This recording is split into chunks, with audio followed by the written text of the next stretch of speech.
Hi. So today what we're going to look at what is standard form. So as I mentioned before, standard form or scientific notation represents very large.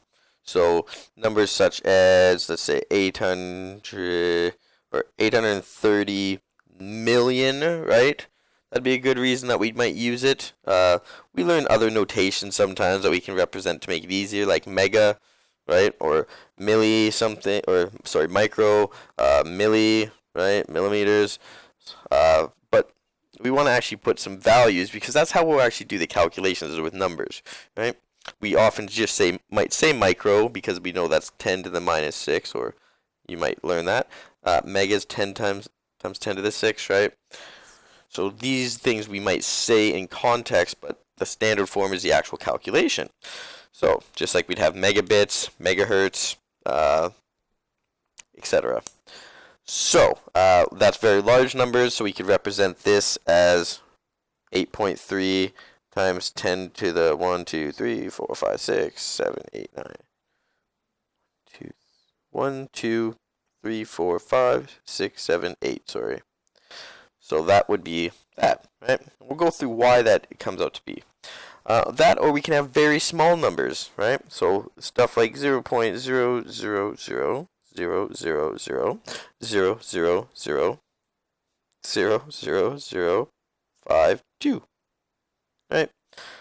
So it's saw how many zeros I had to do, and if you had to count that out every time to do your calculations, you'd probably end up making an error. But look how easily we can represent this. 2, 3, 4, 5, 6, 7, 8, 9, 10, 11, 12. Negative 13, right? So, and we're going to use our laws of indices that we've learned to kind of help us along. So, notice, we have a times 10 to the n. So our a value in both our things were, or both our kind of examples I gave you there, were this 5.2 and this 8.3.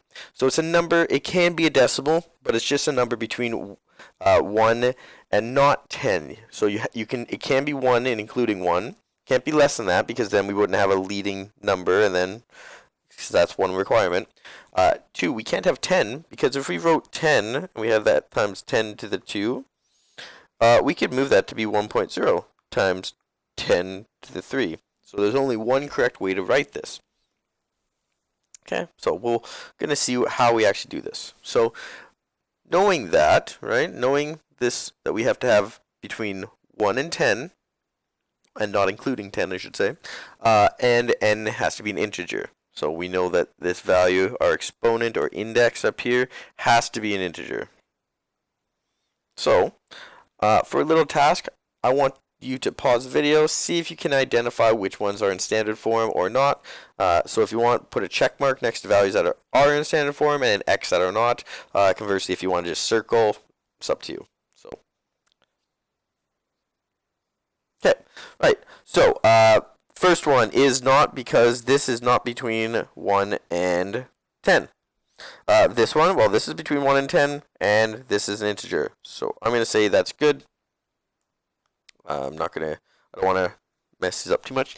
Here, well, we do have a. This a is 2.5, which is fine, but this is we have the negative. That's completely fine too, but this is a decimal. We want this as an integer, so we're not going to use that. Right. What else do we have? Well, we have 0.25 times by 10. Once again, it's not between 1 and 10, or 1 and 9.999999999. Here, yep. 10.2, once again, we could have moved that. So with ones like that, we can find that we can actually put them in standard form, and then they'd be right. But for this case, they're not. Same thing with this one, 50. It has to be between 1 and 10, so no. 5.1, yeah, that's great. Oh, that's 0.5, so no. And then lastly, 2.5 times 10 to the 0. Oh, yeah,